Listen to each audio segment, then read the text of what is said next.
صلوا على محمد وآل محمد. اللهم صل على محمد. أعوذ بالله من الشيطان الغوي الرجيم. بسم الله الرحمن الرحيم. الحمد لله رب العالمين وبه نستعين وهو خير الناصرين، والصلاة والسلام على سيدنا ونبينا وحبيب قلوبنا وشفيع لذنوبنا وطبيب نفوسنا أبي القاسم محمد.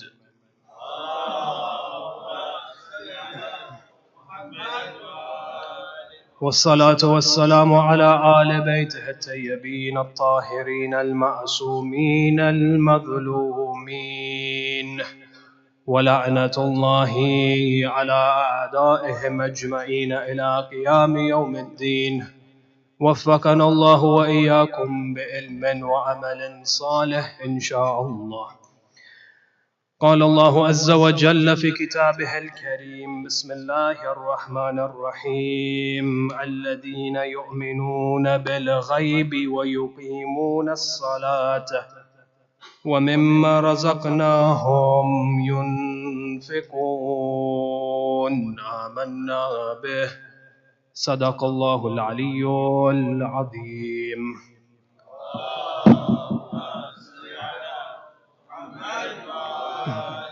Scholars, elders, brothers and sisters, Assalamu alaikum wa rahmatullahi wa barakatuh. Last night we discussed a very important subject, and that was the concept of success, or one of the ideas surrounding the concept of success in dunya. When you ask the question to people, what is success, you'll find that the global world has now understood and has defined success to be something that is associated to materialism. That if a person is successful in dunya, it means automatically that they are materialistically successful. That a person, if he possesses many things, that if he has a fat account, for example, bank account, all of this automatically means that he has been successful in dunya. When you ask the question why is it that in the world, majority of the people have adopted this understanding and have established and have accepted this definition of success, the reason is because of what happens in the media. When we're accustomed in watching the Bollywood and the Hollywood and the message that these films provide for us on a very fine level, even the TV shows, for example, there are unlimited amount of TV shows that are now being published every year, countless TV shows, and we spend our time watching them one after the other, one season after the other. When a person accustoms himself in accepting the message that is provided by the media, all of a sudden we believe what we see. And so when success is measured, success is defined by the media, when a person is materialistically successful in dunya. So when you look at, for example, certain personalities in the world today, the likes of Jeff Bezos, the likes of Elon Musk, the likes of Bill Gates, the likes of Tim Cook, before him was whom? Steve Jobs. These are influential personalities in this world. They are revered by the global community. Why? Because they are the billionaires of our time. They are the ones who control the global markets. Yes, one statement that they make can change the lives of millions around the world. You find that these personalities are revered because they are successful materialistically. To the extent that certain people have made it a career. They now earn a living by examining the lives of these personalities. You go on YouTube, this is a massive phenomenon, by the way. When you go on YouTube and you type in, for example, the secrets of success, you'll find their videos coming up. Their interviews, for example, or their speeches, their lectures. And you find people have now made it upon themselves to dissect every aspect of their lives, to try and understand what is it that they do in their lives that makes them successful.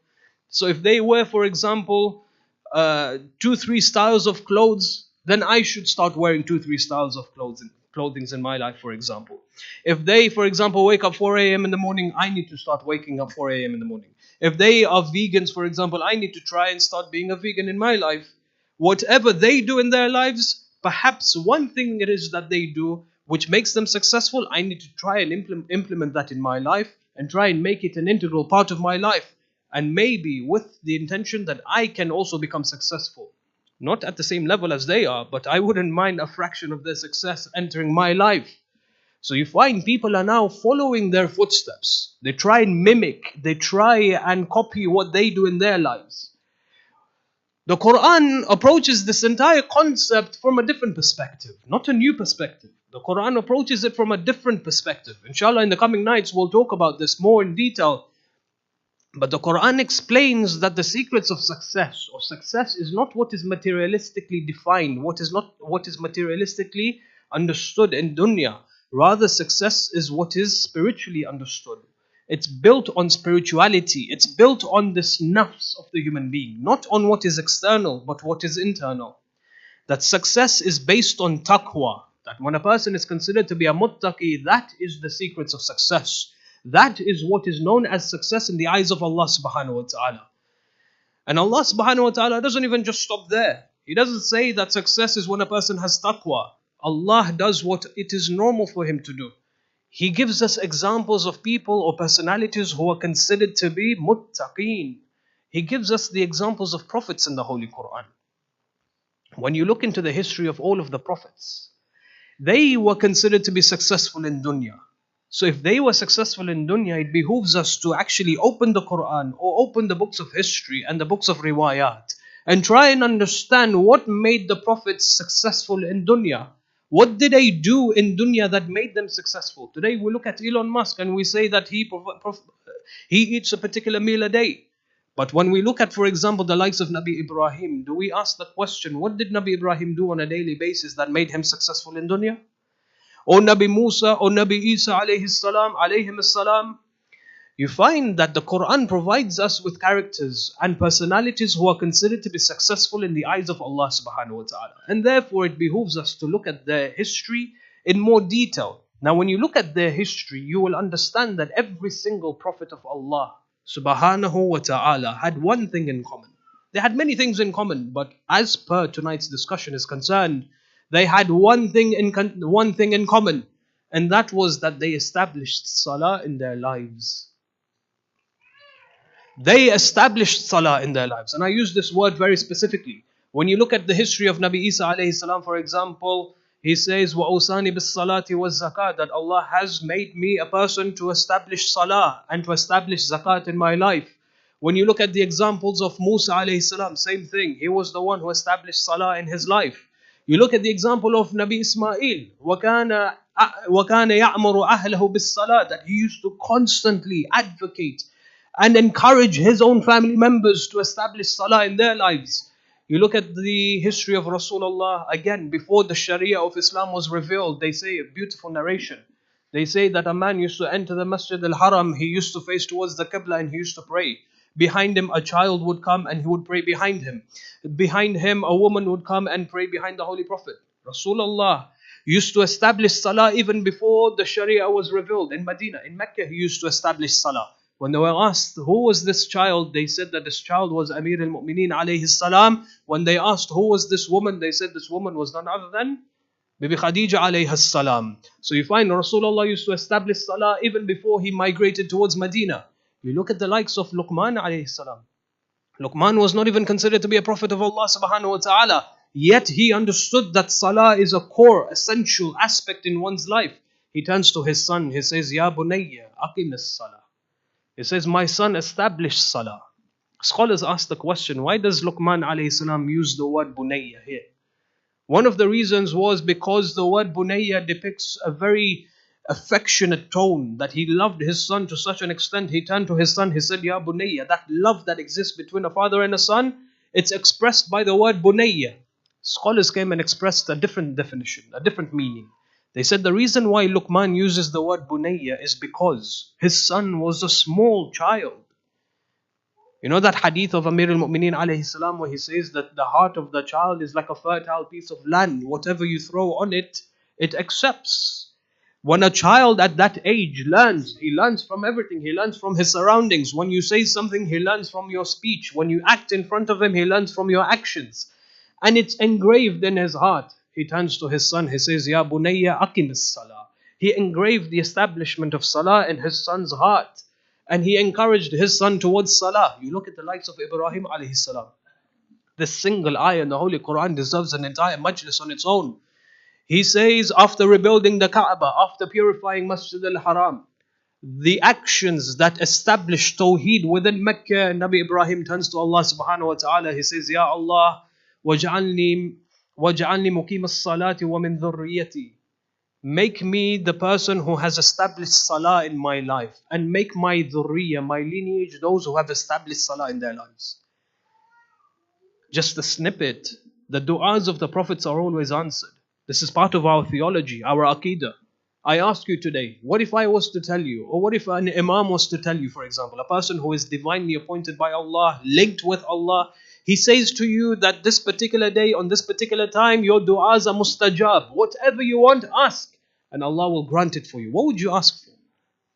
Some of us will ask for wealth. Some of us will ask for help. Some of us will ask for this. Some of us will ask for that. Nabi Ibrahim has a beautiful opportunity to ask for a dua. He says, Ya Allah, make me a person who has established salah in my life. Not only that, make my lineage those who have established salah in my life. Salah, when you examine the history of the prophets of Allah subhanahu wa ta'ala, when you come to the realization that each and every one of them established salah in their lives, it is safe to say that salah is the secrets of success. Secrets of success in dunya as well as in akhirah. As of course what Imam Sajjad alayhi salam explains in his Risalat al-Huquq. He says, as for the rights of salah, فَأَن تَعْلَمَ أَنَّهَا وِفَادَةٌ إِلَى اللَّهِ. It is what? It is the entrance of Allah subhanahu wa ta'ala. It is entering the presence of Allah. The question was raised. The Imam alayhi salam in Risalat al-Huquq, what he does is he begins to speak about the rights of Allah subhanahu wa ta'ala. Then he speaks about the rights of the nafs. Then he speaks about the rights of our limbs. Then he speaks about the rights of our actions. The first right of the first action is the rights of salah. So scholars came and asked the question. They asked the question. They said, why does the Imam begin with salah? And then he talks about som. And then he talks about hajj. And then he talks about sadaqah. But why does he proceed with salah? They said, because salah is the greatest action that we human beings can perform in our lives. Out of the hundreds, perhaps even thousands of actions that we can perform on a daily basis, salah is the greatest action that we can perform. Salah is the greatest action that can emanate from our bodies. So therefore, with regards to tonight's discussion, we come to the ayah of the Holy Quran. الَّذِينَ يُقِيمُونَ الصَّلَاةِ. Allah subhanahu wa ta'ala, when He begins to discuss the believers and the characteristics of the believers, He says that the core characteristics of the believers is that they have established salah in their lives. يُقِيمُونَ الصَّلَاةِ, known as إِقَامَةِ الصَّلَاةِ. Allah subhanahu wa ta'ala doesn't say those who pray. It doesn't say those are the believers are those who just pray. Say no, believers are those who have established salah in their lives, meaning that our lives revolve around salah. Every day, not a single day should go by except that it revolves around salah. So the question that was raised amongst the ulama, what is the meaning of iqamat as-salah? And iqamat as-salah has three distinct meanings. And we'll look at these meanings one by one inshallah tonight. Sallu ala Muhammad wa ali Muhammad.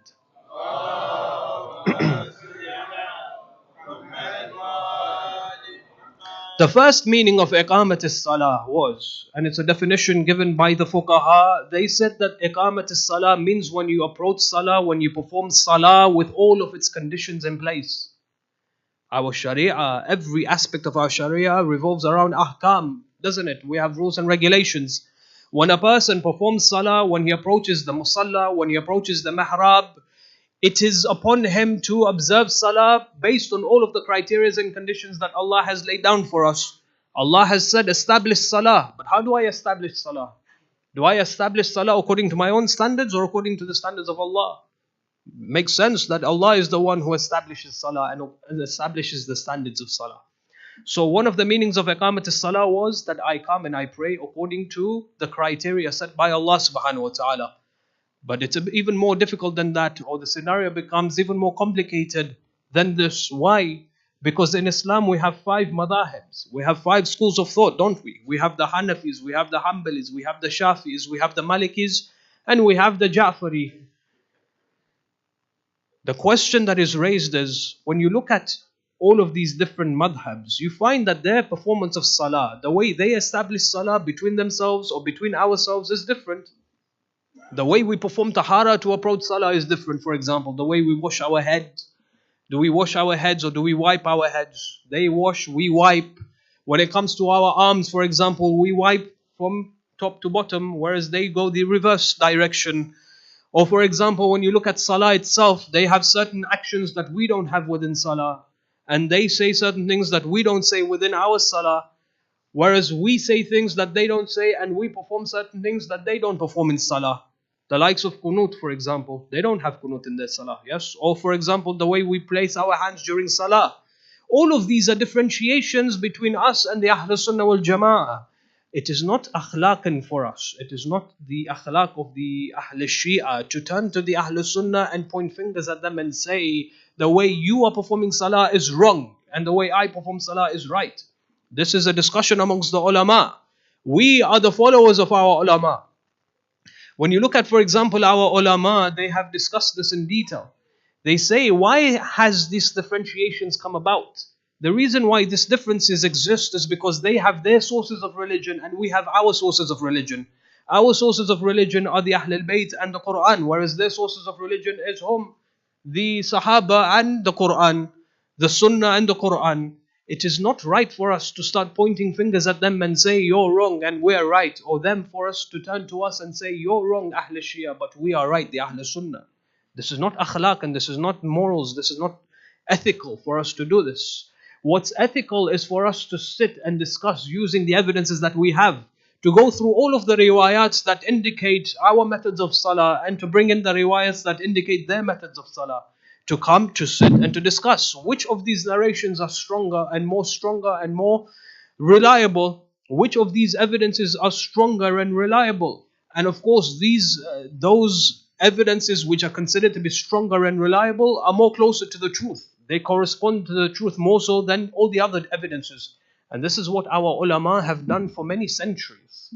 But one of them, for example, being Allama Hilli, who encouraged himself, motivated himself to engage in interfaith debate. And this is something that we need to bear in mind. Always look forward towards what the ulama have done and follow their path in debating with our brothers from the Ahl Sunnah wal Jama'ah. It is wrong for us to point fingers and start claiming that they are wrong, when we ourselves don't have information with what our madhab has to say or what our ulama have to say. As far as this discussion is concerned, with regards to iqamat as-salah, this was the first meaning, that a person performs salah based on the conditions and the criteria set forward by Allah subhanahu wa ta'ala. The second meaning of iqamat as-salah is when a person performs salah with concentration. That's what it means when Allah subhanahu wa ta'ala says yuqimuna as-salah. That when a person is considered to be an establisher of salah, it means that he approaches salah and he has concentration in his salah. And I tell you one thing, it is a very difficult thing to establish concentration in salah. It takes a lifetime to master. It's not something that we can develop over a night or over 2 nights or over a week. Our ulama have spent their entire lives establishing salah by having concentration in their salah. And those ulama who have reached that station where they have established concentration in salah, I guarantee you that found it very difficult to explain that to the people around them.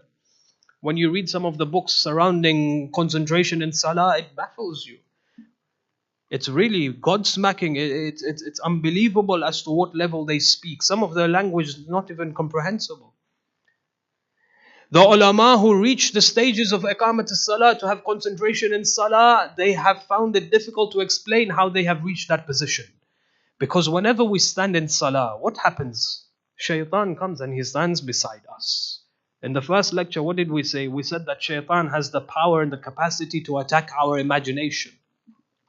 When shaitan stands next to me, the moment I say Allahu Akbar, all of a sudden shaitan begins to attack my imagination. My imagination will go 180 degrees around the world, wouldn't it? Yes, it would visit every country. To the extent by the time I come and I say Assalamu alaikum wa rahmatullah, I think to myself, did I recite 3 raka'ah or 4? Did I perform qunut or no? What did I say in my ruku'? It was just a couple of minutes ago that I performed an action, but now I am heedless of it. Shaitan will take you and make you remember things that you would never remember outside of salah. He will make you remember what happened 23 years ago in your life. Yes? when you would never remember such an incident take place outside of Salah. Shaitan, for example, will make you do your accounts while you're in Salah. Shaitan will make you, for example, will encourage you to plan out your day or your month or your next holiday during Salah. He will do whatever it takes to deter you from concentrating in Salah. And that's his job, and he does a magnificent job, I tell you. Sallu ala Muhammad wa ala Muhammad.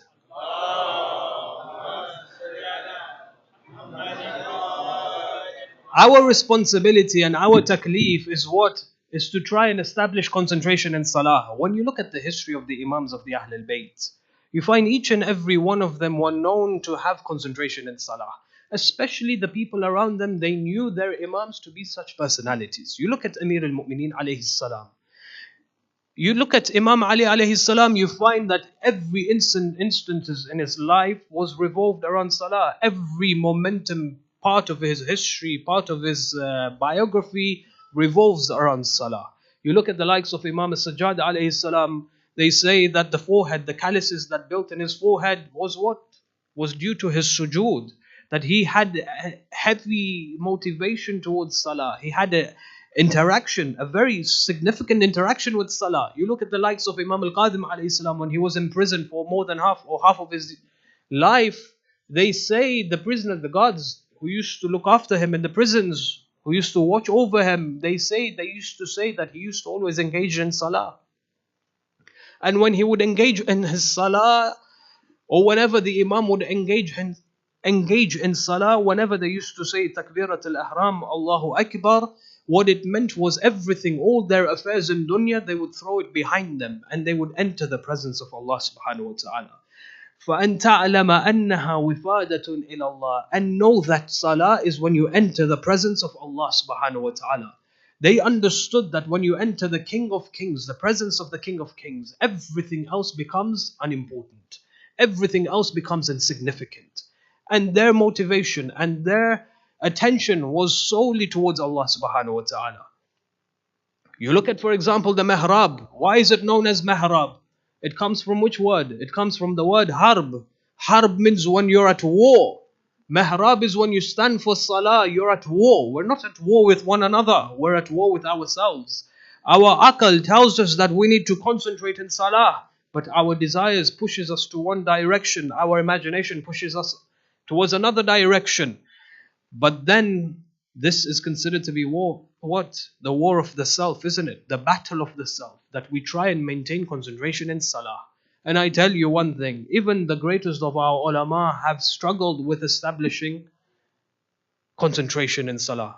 They say there was a beautiful narration. They say there was a Sayyid, Alim al-Buzurg, Alim al-Kabir of his time. They say one day, he used to teach in the hawza, in a particular city. He used to teach in the houses in the morning and in the evenings. And during the times of salah, he had his own masjid. He would come towards the masjid and recite Salat al-Jama'ah. His son narrates this story. He says, my father one day was busy in his lessons. It was time for adhan, it was time for dhuhr. When my father left everything and he came towards the masjid. He said, I was preparing myself for Salat al-Jama'ah when I saw my father walk in. And he went straight to the mihrab. He went to the mihrab and he sat down. He said, I was preparing for my wudu. The adhan went, the adhan finished. My father stood and he began reciting Iqamah. Salat al-Jama'ah began. He said, I was still preparing for my Salat al-Jama'ah. When I finished my preparations, I was now about to join Salat al-Jama'ah when a man walked into the masjid. And this man, he said, there were a few things about him that made him stand out that was very odd of him. The first thing was that he was a villager. He had come from one of the villages outside the city, in the outskirts of the city. He said the strange thing about him was the way he dressed up. Because as you know, in certain countries, the people who live in the villages, they have a different style of clothing. They have different attires and whatnot. So he was wearing his personal attire the way they dress up in the villages. And this was odd because he stuck out compared to all the other people. He said the second thing about him was that he went straight into the front lines and he joined my father's Salat al-Jama'ah in the front lines. Now this isn't odd in itself, but it's odd because you find that in every community, and I've realized this, in every community when Salat al-Jama'ah goes on, The front lines is occupied by very specific personalities in that community. Yes, people who are, for example, volunteers, people who are, for example, more religious than others, they occupy the first lines. And then you have the others who occupy behind them. Within the houses, for example, the people who occupy the first lines are the ulama. Those who are considered to be students of the Imam al-Jama'ah, for example, they occupy the first lines. Anyone can.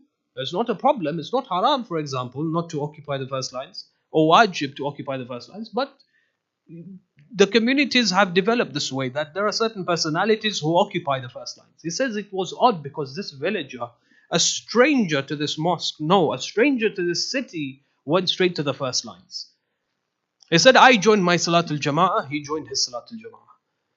When Salatul Jama'ah was going on, he said he did something, this villager did something which infuriated me. He says, what did he do?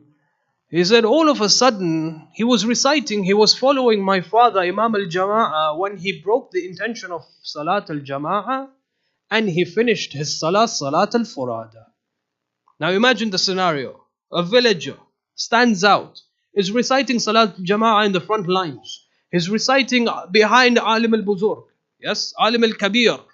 And then he breaks his intention of Salat al-Jama'ah and he finishes his Salat al-Furada. According to the ahkam, according to our fiqh, this is perfectly fine. It's not haram to do this. If you find, for example, that I'm not suitable or fit enough to recite Salat al-Jama'ah, you have every right to recite Salat al-Furada behind me. That's your right, that's your prerogative, that's your choice. But the only thing is that the people around you will not look so favorable towards you. The people will behave with you as if you've just insulted Imam al-Jama'ah. So the son felt the same way. He felt that his father was insulted. So as Salat al-Jama'ah finished, the people dispersed, the people left, they went back to their works. They say that this villager got up and he went towards the side of the Masjid and he sat down. The son took this opportunity. He came towards his friends. He said, let's go to this person and question him. What he did was very strange. Let's find out why he did what he did. So they came towards this villager. Salamun alaykum. Alaykum salam came the reply. He says, I have a question. My question is, you recited behind my father. My father, you joined his Salat al-Jama'ah. You broke the intention of Jama'ah and you recited Furada. This is odd. It's very odd. Especially behind, for example, an alim who is considered to be a ma'ruf amongst this community. Why did you do what you did? The villager doesn't give a reply. He doesn't even bother giving a reply. The son insists on a reply. The villager doesn't pay heed to him. The son then goes to his father. He says to his father, he says, Sayyidina, Ya Abata, this person, this is what he did. He came, he joined, he broke his Salah, Jama'ah, the intention of Jama'ah, and he recited and he finished his Salah Furada. Now his father got very intrigued. His father said, why is that? He said, he won't tell us. Maybe perhaps you should go speak to him. So the father says, yes, I'll go speak with him. So the father goes to this villager. He turns to this villager. He says, oh man, my son has just informed me that you did what you did. May I ask why? Why did you do what you did? So this villager, he looks at this alim. He says, I can tell you, but would you like me to tell you in front of them? The Sayyid realized. He said, no, don't tell me in front of them. Come, let's go to the part. Let's go to the side and tell me privately. Akhlaq. Very important. If there is someone in the community that needs to be reprimanded or someone needs to be reminded of their bad actions, make sure it doesn't happen in public. Because it is our responsibility to observe their dignity and to establish their dignity and their reputation within the community. Make sure it happens privately. Whatever it happens, make sure it happens privately. So the Sayyid takes this person towards the side of the mosque and the Sayyid again asks. He says, why did you do what you did? The villager responds. He says, Sayyidina, when I came and I joined your salah, I joined your salah in the second rak'ah. You began reciting Surah Al-Hamd. Alhamdulillahi Rabbil Alameen. When you began reciting Surah Al-Hamd, I saw you. Sayyid replies, he says, what do you mean you saw me? He says, I saw you walking in the streets of the bazaar.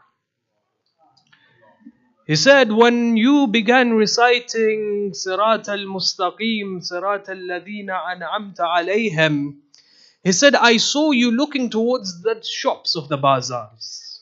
Then you found a shop and you entered the shop. And you were looking for an animal to buy. And you bought an animal. You bought a goat or a sheep. You bought this animal.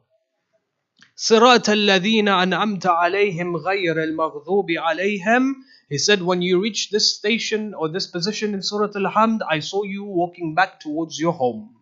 You had the animal in its leash and you were walking towards your house. When you entered your house, I saw you looking at the rooms of your house, one by one. And you were asking yourself, which room should I place this animal in? He said, I saw you from the moment you left your house to the moment you entered your house. And now you were thinking, which room should I place this animal in? He says, Sayyidina Alim, he says, when I saw you raise your hands in qunut and when you began to recite, Rabbana atina fid dunya hasana, he said, I saw you thinking about what meal to make with this animal. He said, I saw you thinking about, should I make this meal or that meal for your friends, for your families and for your neighbors? You started thinking about what meal to make with this animal. I couldn't take it anymore. So I broke my intention of Salat al-Jama'ah and I finished my Salat al-Furada. And this is not something ajib. Some of our ulama have this capacity to look into the reality of certain things. You find there's another example, so very similar story, very similar example of whom? Sayyid al-Radi. Sayyid al-Radi, may Allah bless him. Who's Sayyid al-Radi? The compiler of Nahj al-Balagha. Nahj al-Balagha is a book of all books, I tell you. It's very difficult to understand. I tell you one thing, it's easier to understand the Quran than it is to understand Nahj al-Balagha. Imagine the one who compiled Nahj al-Balagha. Imagine the level of his knowledge that he was able to take all of the sermons of Imam Ali alayhi salam and compile the most complex, the most rhetorical, the most powerful sermons in terms of its balagha and compile a book known as Nahj al-Balagha. This was the level of Sayyid al-Radi. He was known to be an alim of his time. Even today, people respect him because of his knowledge and his services towards the Ahl al-Bayt and the madhab of the Ahl al-Bayt. They say one day he came towards Salat al-Jama'ah. He began reciting Salat al-Jama'ah. His brother, Sayyid al-Murtada, who was considered to be the older brother, his Sayyid al-Murtada was always considered to be 1 or 2 steps ahead of his brother. He was more knowledgeable, more pious compared to Sayyid al-Radi. They say Sayyid al-Radi began reciting Salat al-Jama'ah when Sayyid al-Murtada came and he began reciting behind him. And of course, you had his students, his colleagues, his teachers, of course, they all recited behind him. And Sayyid al-Murtada was also reciting behind him. When all of a sudden Sayyid al-Murtada took it upon himself to break his intention of Jama'ah and finish his Salat al-Furada. Again, this was ajib. The people were flabbergasted when they saw this. When Salat al-Jama'ah finished, they came towards Sayyid al-Murtada. They said, Sayyidina, you're an alim, your brother's an alim, your reputations are known within the community, and you can't even pray behind your brother. Why did you break your intention of Jama'ah and pray Furada? Sayyid al-Murtada replies, he says, because when I was following my brother in his salah, I saw that his mind was not with him. I saw that his imagination was full of blood. His mind was full of blood. Mamlu'an bid-dam. This is very ajib, isn't it? The people were shocked. Your brother Sayyid al-Radi was praying, his mind was full of dam, his mind was full of blood. What was he thinking about? As in, if someone tells you that this person's mind is full of dam, full of blood, what's the first thing that comes into your mind? Maybe he wants to kill, yes? It's not something normal to hear this. So they approached Sayyid al-Radi. They said, Sayyidina, we were praying behind you. Your brother was praying behind you as well. When your brother did what he did, when we approached him and asked him why he did what he did, he said that your mind was full of blood. Is everything okay, Sayyid? What's going on? Sayyid al-Radi, he says, he begins to smile. He begins to laugh. He says, Sayyid, what's so funny? This is a serious thing. If your mind was full of blood, we need to sort this out. Sayyid al-Radi says, no, before I came towards Salat al-Jama'ah, I was researching. I was reading some riwayats and I was going through some of the principles of usul al-fiqh. The reason is because a question was proposed to me. The question was surrounding the mas'ala of blood in a very specific case. And the question was, in this case, is the blood tahir or najis? And I didn't know the answer. It was a very complicated scenario. It was a very complicated mas'ala. So I went home and I began researching. I didn't have time to finish my research when it was time for adhan, when it was time for salah. So I closed all my books and I came for salat al-jama'ah. But when I started salat al-jama'ah, my mind was still going. I was still thinking about that mas'ala, and I was going through the riwayat and all of the arguments, all of the pros and the cons and all of the arguments for and against. And my mind was full of blood because of this reason. I was thinking, is in this scenario the blood tahir or is it najis? It says, my brother is always a step ahead of me, isn't he? He knew what I was thinking when I was in my salah. So when you come across these narrations, you realize that even our greatest of ulama struggled with establishing salah in their lives, or establishing concentration in their lives, concentration in salah. That's why one of the advices, of course, when you refer to this concept of establishing concentration in salah, you'll find that there are a number of volumes, a number of books written on this concept. Yes, a number of strategies have been proposed by the ulama, explaining to us how a person should establish salah, a concentration in their salah.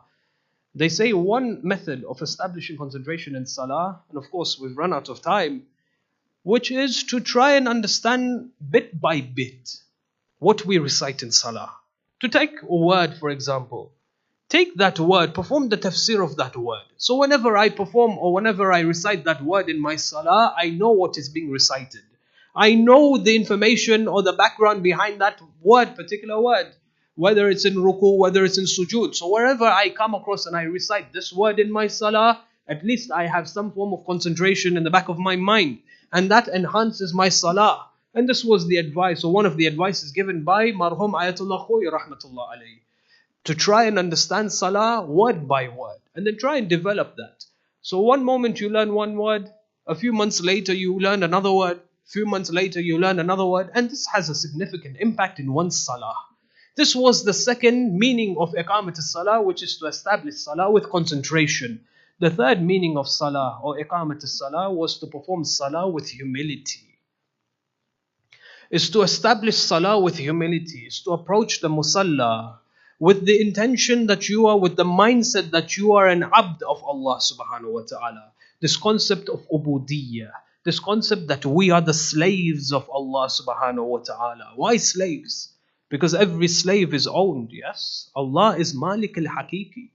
Allah is the true owner of everything that exists in the world. What does the Quran say? The Quran says, Tabarak alladhi biyadihi al-mulk.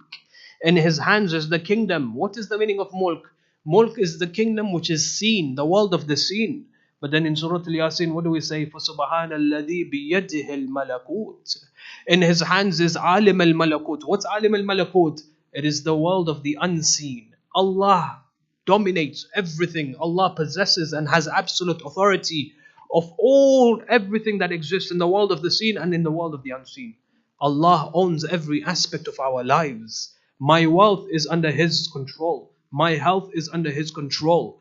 My knowledge is under His control. My wisdom is under His control. My fame and my influence in society, everything is under the hands of Allah subhanahu wa ta'ala. Allah owns me. I am His abd. And it is an honor to be considered the abd of Allah. The greatest personalities are known to be the slaves of Allah. Zakaria in the Holy Quran is known as the abd of Allah. Nuh alayhi salam is known as the abd of Allah. You find Isa alayhi salam, Inni Abdullah, he is the abd of Allah. Rasulullah, what do we say? Wa ashhadu anna Muhammadan abduhu wa rasuluh. That he is considered to be the abd of Allah, the slave of Allah. You look at the example of Qambar. Qambar was proud of himself to be considered the slave of Allah subhanahu wa ta'ala. To the extent that when Hajjaj ibn Yusuf al-Thaqafi, when he killed him and assassinated him, even in his last moments, he was proud. Qambar was proud to recognize himself and identify himself to be the slave of Ali ibn Abi Talib alayhi salam. The slave of Allah, Imam Ali alayhi salam, and tonight is his night. Let's take our hearts towards Najaf and let's take our hearts towards Kufa. because this night belongs to Amir al-Mu'mineen alayhi salam. They say that on the 19th night of Ramadan, Amir al-Mu'mineen alayhi salam came from his house and he made his way towards Masjid al-Kufa.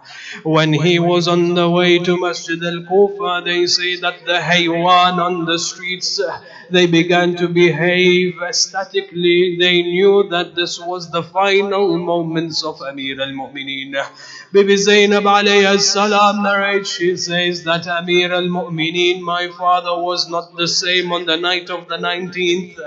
They say when Amir al-Mu'mineen alayhi salam went towards Masjid al-Kufa, he enters the masjid, he sees that the people are sleeping in the masjid. It's time for the adhan of Fajr. It's time for the adhan of Namaz al-Subh. He came towards these people, he said, Yarhamakum Allah, Yarhamakum Allah. It's time for Salah, it's time for Salah. Oh men, stand and prepare yourselves for Salah. When he came across one man, this man was sleeping on his stomach. When Amir al-Mu'mineen alayhi salam said to him, oh man, he said, oh man, do not sleep on your stomach, for indeed this is how the shaitan and the shayateen sleep. Oh man, do not sleep on sleep on your right side. For indeed this is how the ulama sleep. Oh man, sleep on your left side. For indeed this is how the hukama sleep. Oh man, sleep on your back. For indeed this is how the Anbiya sleep. The Imam very well knew who this man was. The Imam went towards the mihrab and he began his salah. The people began establishing the lines of jama'ah. The Imam begins his salah, Allahu Akbar. The Imam begins to recite Surah Al-Fatiha, Surah Al-Hamd. The Imam then begins to recite the second surah. The Imam then goes into ruku, Subhana Rabbi al-Azim wa bihamdih. The Imam then goes into sujood, Subhana Rabbi al-A'la wa bihamdih. They say that when the Imam raised his head from sujood, they say that Ibn Muljam came from one of the lines. He came behind Amir al-Mu'mineen alayhi salam and he drew his sword that was drained in poison. They say that Ibn Muljam came towards Amir al-Mu'mineen from behind him and struck him on the temple of his head. They say that Ibn Muljam struck Amir al-Mu'mineen on his head, a strike worth 1,000 strikes. They say that when Amir al-Mu'mineen was struck on his head, he fell towards the ground. He fell towards the ground. His face fell onto the ground and he cried out, Mustamir Rabbil Kaaba. When the commotion began, when the people realized what had happened, Imam al-Hasan and Imam al-Husayn, they came towards the masjid. They ran towards their father, Amir al-Mu'mineen alayhi salam. They say that Abu Abdullah alayhi salam, he raises the head of his father and he places his father's head on his lap. When Amir al-Mu'mineen alayhi salam looks towards his son, he says, my son, Ya Bunayya, you placed my head and you placed my head in your laps, but who will place your head in their laps? Let's go to Karbala. When the head of Abu Abdullah was severed, it wasn't placed in anyone's laps, it was placed on their feet. It was whipped and struck. They say that the Mal'un began whipping the teeth of Abu Abdullah.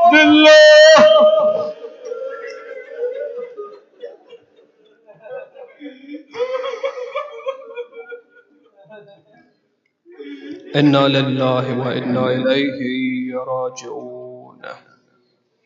سيعلم الذين ظلموا أي منقلب ينقلبون. وآخر دعوانا الحمد لله رب العالمين.